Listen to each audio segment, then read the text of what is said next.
প্রিয় শিক্ষার্থী বন্ধুরা, আজকের ভিডিওতে আমরা আলোচনা করব বার্ষিক সামষ্টিক মূল্যায়ন 2024 এর ডিজিটাল প্রযুক্তির খ, গ, ঘ নং প্রশ্ন নিয়ে। শুধুমাত্র প্রশ্নগুলো তুলে ধরবো এবং কিভাবে তোমরা পড়বে, অনুশীলন করবে সে বিষয়ে। আমরা যে প্রশ্নগুলো তুলে ধরবো এই প্রশ্নগুলো তোমরা বই থেকে খুঁজে লিখে নিবে এবং পড়ার চেষ্টা করবে, এবং যে প্রশ্নগুলো তোমরা পারবে না কমেন্ট বক্সে জানিয়ে দেবে, সেই প্রশ্নগুলোর শুধু আমরা উত্তর এই জয়িস লাইব্রেরিতে তুলে ধরবো। সুতরাং এখানে নতুন হয়ে থাকলে তুমি জয়িস লাইব্রেরিটি শেয়ার করে রাখতে পারো। আজকে মূলত আলোচনা করব আমরা ষষ্ঠ শ্রেণীর ডিজিটাল প্রযুক্তি বইয়ের খ, গ, ঘ নং এর প্রশ্নগুলো নিয়ে। তাহলে আমরা চলে যাই প্রথমেই খ নং প্রশ্নে। বলা আছে, কপিরাইট ও পেটেন্ট এর মধ্যে পার্থক্য কি?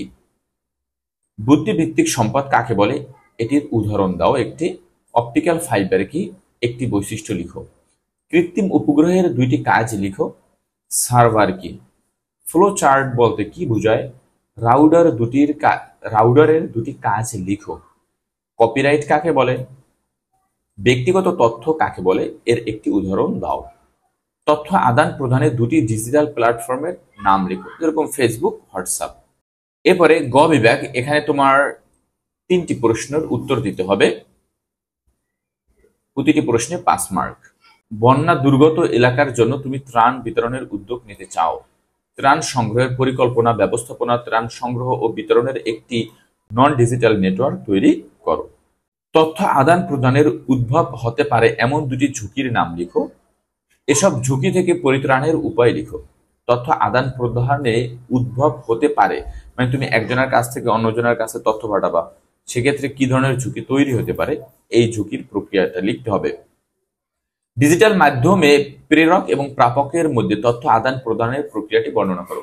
ডিজিটাল মাধ্যমে কিভাবে ইমেইলের মাধ্যমে প্রেরক প্রাপক তথ্যগুলো পেয়ে থাকে সে সম্পর্কে আলোচনা করতে হবে। এরপর আমরা চলে যাব ঘ বিভাগে।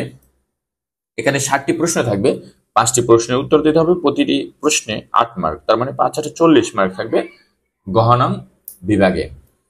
এই সৃজনশীলে কি বলা আছে?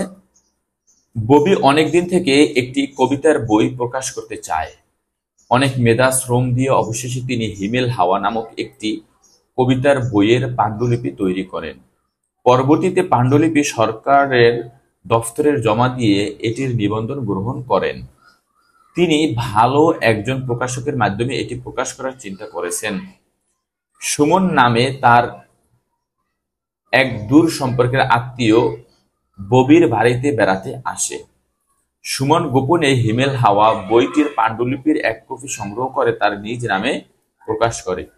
ববি এ বিষয়ে কি পদক্ষেপ গ্রহণ করা যায় সে বিষয়ে পরামর্শ গ্রহণ করার জন্য তার আইনজীবী বন্ধুর কাছে যায়। প্রশ্ন এখান থেকে, অনুচ্ছেদে উল্লেখিত হিমেল হাওয়া নামক বইটির স্বত্বাধিকারী কে? অবশ্যই ববি, কারণ যেহেতু সেটা কপিরাইট আইন থেকে তিনি স্বত্বাধিকার কিনে নিয়েছেন। পাঠ্য বইয়ের ধারণার আলোকে এটা তোমার ব্যাখ্যা করতে হবে। সুমনের বিরুদ্ধে কোনো আইনগত ব্যবস্থা গ্রহণের সুযোগ আছে কি? অবশ্যই কপিরাইট আইনের ডিজিটাল শাস্তির আওতায় আনা যাবে তাকে। পাঠ্য বইয়ের ধারণার ভিত্তিতে তোমার মতামত দিতে হবে, তার মানে তোমার মেইন বইটা অবশ্যই পড়তে হবে, পাঠ্য বইয়ের বাইরে কিছু লেখা যাবে না। 2 নং সৃজনশীল হচ্ছে, শীতকালীন ছুটিতে আবির তার বাবা মার সাথে ঢাকা থেকে কক্সবাজার বেড়াতে গিয়েছিল। কক্সবাজার যাওয়ার আগে আবিরের বাবা ঘরে বসেই ঢাকা থেকে চট্টগ্রামে যাওয়ার ট্রেনের টিকিট, চট্টগ্রাম থেকে কক্সবাজার যাওয়ার বাসের টিকিট এবং কক্সবাজার থেকে সেন্ট মার্টিন যাওয়ার জন্য অত্যাধুনিক নৌযানের টিকিট নিশ্চিত করেছেন, মানে অনলাইনে। এছাড়া কক্সবাজার সেন্ট মার্টিন থাকার জন্য হোটেলের টিকিটও অগ্রিম করে নিয়েছিল ঘরে বসেই। আবির নিজেই তাদের ভ্রমণকারী আবহাওয়া কেমন থাকবে তা জেনে নিয়েছিল, মানে আবহাওয়া অফিসের যে ওয়েবসাইট আছে সেখান থেকে আবহাওয়ার সম্পর্কেও জেনে নিয়েছে তিনি। চিত্র এঁকে আবিরের ভ্রমণের একটি যোগাযোগের নেটওয়ার্ক অঙ্কন করো। বাসা, সেখান থেকে চট্টগ্রাম থেকে সেন্ট মার্টিন ইত্যাদি, এই যে ধারাবাহিকভাবে যাবে এটা চিত্রের মাধ্যমে পেন্সিল দ্বারা ছকের ভিতরে এই কথাগুলো লিখে দিবা। তুমি কি মনে করো এই ভ্রমণ পরিকল্পনার সময় যেসব ডিজিটাল মাধ্যম ব্যবহার করা হয়েছে সেই মাধ্যমগুলো আমাদের জীবনকে গতিশীল ও নির্ঝঞ্ঝাট করেছে? অবশ্যই, মানে এখানে কোনো জ্যাম, কোনো ঝামেলা ছাড়াই আমরা বাসায় বসেই যে কোনো সময় এই সুযোগ সুবিধা গ্রহণ করেছি। যুক্তি সহ তোমার মতামত বিশ্লেষণ করতে হবে। 5 মার্ক, মানে বড় করে এটাকে লিখতে হবে। 3 নং প্রশ্নটি হচ্ছে, আজ আসিফের জন্মদিন। বাড়িতে সবার সাথে আনন্দ মুখর পরিবেশে তার জন্মদিনের সন্ধ্যাটি কেটেছে। আসিফের ছোট চাচা থাকেন মার্কিন যুক্তরাষ্ট্রে। রাতে আসিফের বাবা ল্যাপটপ খুলে দেখলো তার চাচা তাকে জন্মদিন উপলক্ষে শুভেচ্ছা বার্তা পাঠিয়েছে। সেই বার্তার নিচে যুক্ত অ্যাটাচড করে দিয়েছে আসিফের শিশু বয়সের দুটি ছবি। প্রশ্ন 1, আসিফের চাচা শুভেচ্ছা বার্তাটি পাঠাতে তথ্য আদান প্রদানের কোন মাধ্যম ব্যবহার করেছে?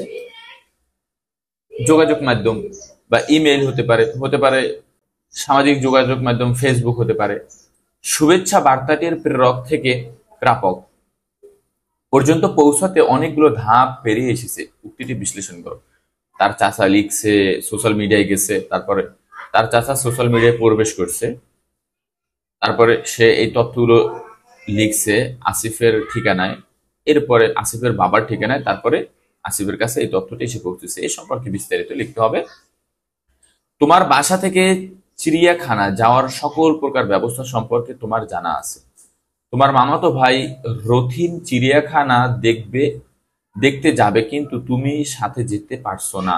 এমন অবস্থায় তুমি বললে প্রথমে বাসা থেকে পায়ে হেঁটে গলির মোড় পর্যন্ত যেতে হবে, তারপর রিক্সা নিয়ে বাস স্ট্যান্ডে যেতে হবে, বাস স্ট্যান্ড থেকে বাসে উঠে চিড়িয়াখানায় যাওয়া যাবে।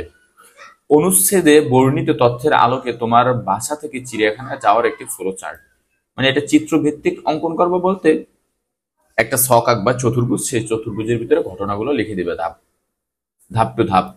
বাস স্ট্যান্ডে বাস না পেলে অটোরিকশায় যেতে হবে। পরিবর্তিত পরিস্থিতিতে বাসা থেকে চিড়িয়াখানায় যাওয়ার একটি ফ্লোচার্ট তৈরি করো। মানে আবার তুমি কি করবা, ওই চিড়িয়াখানা থেকে বাসায় কিভাবে আসবা, যেখানে বাস পাবা না সেখানে কি অটোরিকশার কথাটা উল্লেখ করে দিবা। আবির সাহেব তার পরিবার নিয়ে কুয়াকাটা সমুদ্র সৈকতে বেড়াতে গিয়েছেন।